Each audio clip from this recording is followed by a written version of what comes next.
Welcome back, you guys. Welcome back. I hope as you're viewing this video, your life is going great at this time. And if it's not, I pray that it'll get better for you very, very soon.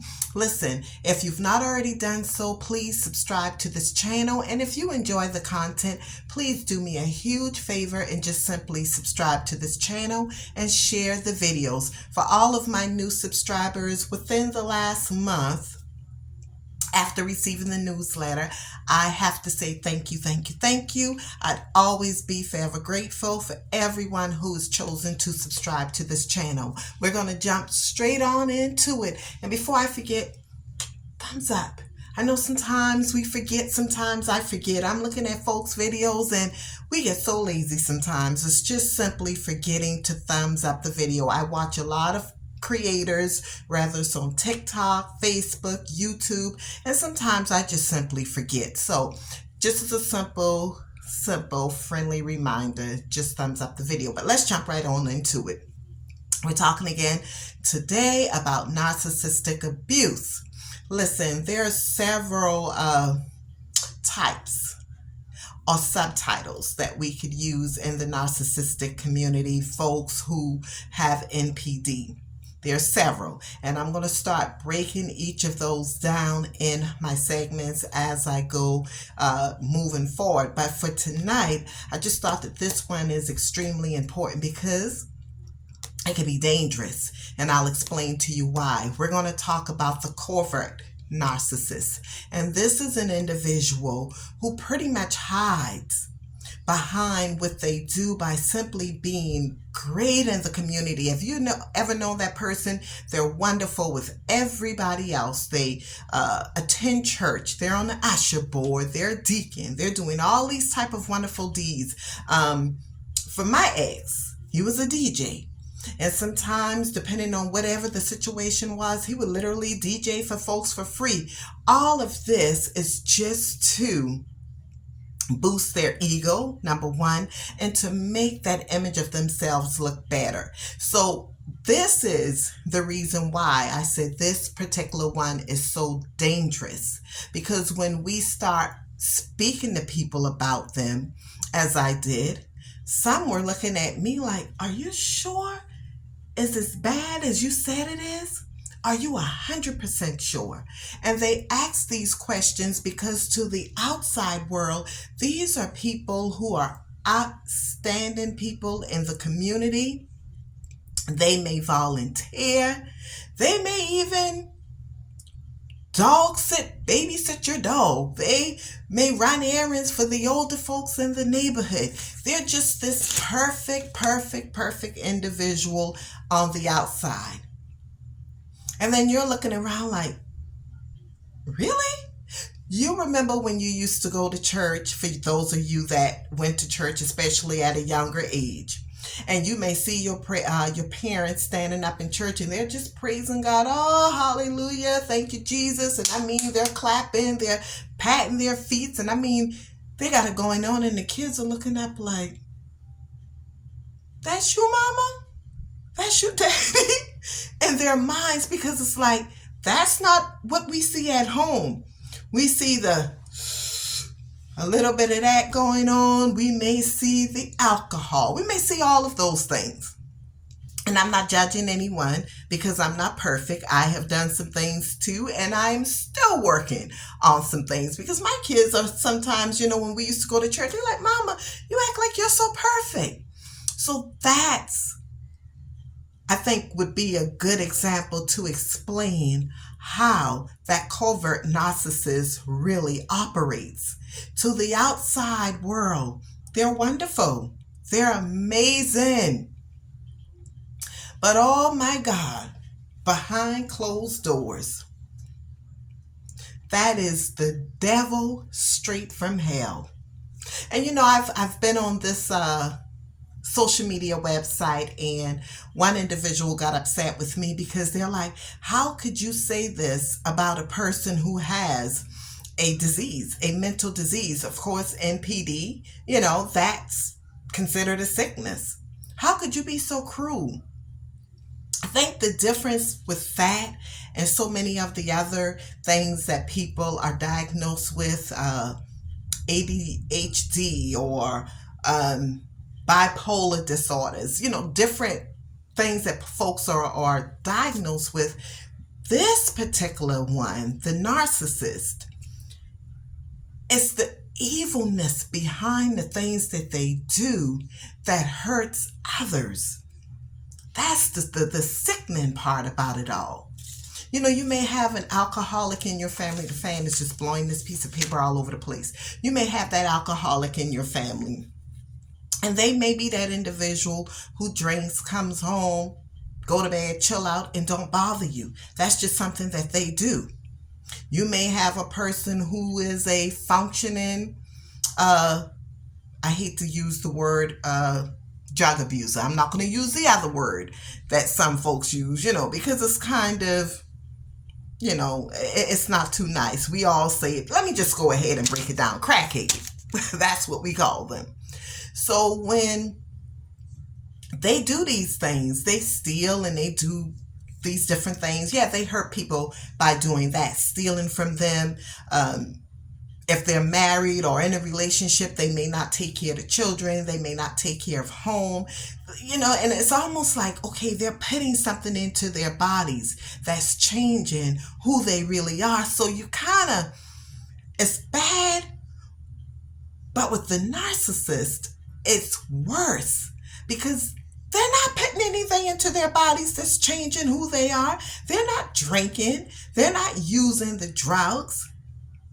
Most of them, I should say, there probably are some that does that. But the point that I'm trying to make is these are individuals who don't have to take anything, any substance, anything at all, just to be evil and cruel.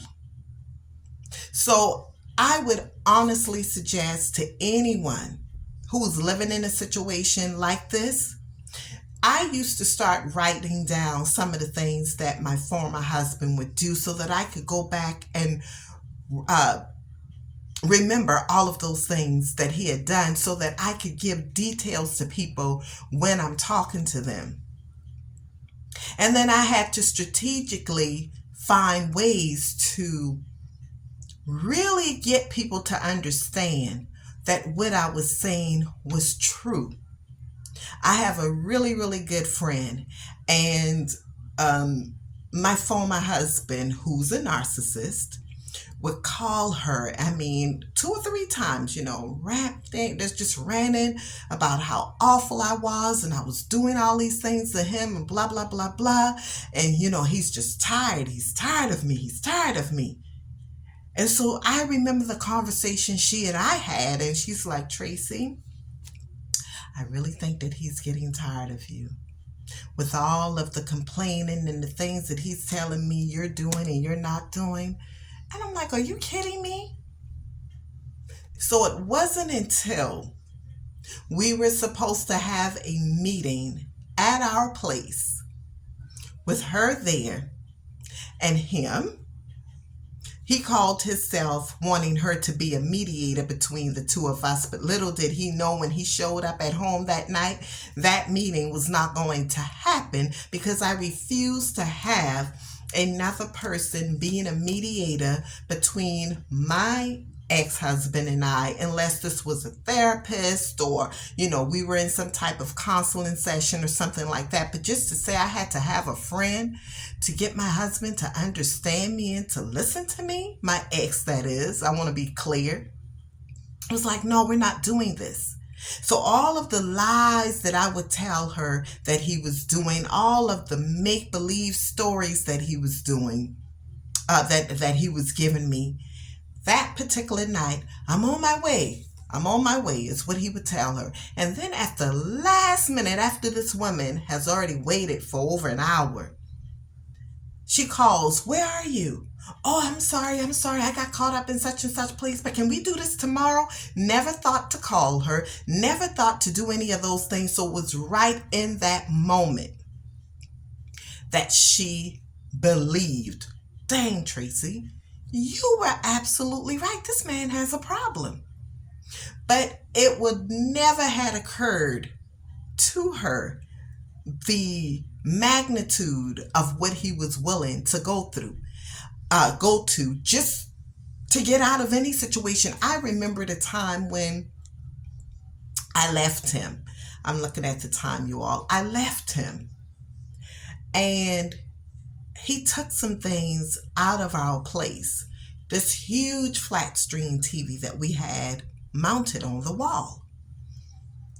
He told me that when I left, someone came into our place, broke into the place, and stole the TV, that they would have to take off of the wall with the screws and so forth and so on. And I'm like, well, did you get a police report? Yeah, I did. And I was telling the same girlfriend, and she's like, well, Tracy, he might be telling the truth. But it was not until his daughter actually told me that he had a huge TV in her house that he asked her to hold for him. So these are the things that they would go through to make you, those are the extent that they would go to make you feel like you're crazy. So in essence, when you're surrounded around your friends and you're seeing all of this niceness and all of these things that they're doing, don't get discouraged. Do not get discouraged, because I can assure you they will slip, just as he slipped with my friend. Just as once I left him, the cat was out the bag. Is it the bag or the box? Whatever that saying is. But I tell you one thing, his story, his lies began to unfold. It was unfolding right before his eyes, and there was absolutely nothing he could do about it. So once again, just because it appears that this is the way that they are to the outside world, and they treat you like crap at home, try your very best, as I've said in the other videos. Do not give them any indication that it's bothering you, because even if you do, it's still not going to work. That still will not deter them from doing what they're doing. They will continue. In fact, they would probably get worse. But you just got to know what's going on inside of that household. Don't pay any attention to all of what he's doing on the outside, because that's just a show. That is just simply a show to cover all of the bad deeds that he's doing at home. But once again, as I am sitting here talking, I can assure you that they will be brought out into an open shame. Nothing lasts forever. Nothing lasts forever. And the only people who will not really understand what's going on are the folks that chooses not to. Because you have some people, it doesn't matter what they see, they insist that they're going to believe that this is the greatest person. But for the ones who love you, who's in your circle, they would finally figure out who this individual is. So until the next time, please take care of yourselves, and always remember, healthy mind, control your life. Control your life. Don't let what they're doing on the outside cause you to flip like I used to do. I'm tearing things up in my own place. We don't want to do that. We got to beat them in another way, using our intellect. Something that they have no idea of even beginning to use. It's not that they're that smart, but when you've practiced something over and over and over again, it becomes like second nature to you. They do it without even actually thinking about it. So take care. Subscribe to this channel if you've not already done so, y'all. I am tired. I am just getting in the house. I am tired, but I needed to do this video, okay? Have a wonderful day, morning, noon, night, whenever you're viewing this video. Take care. Bye-bye.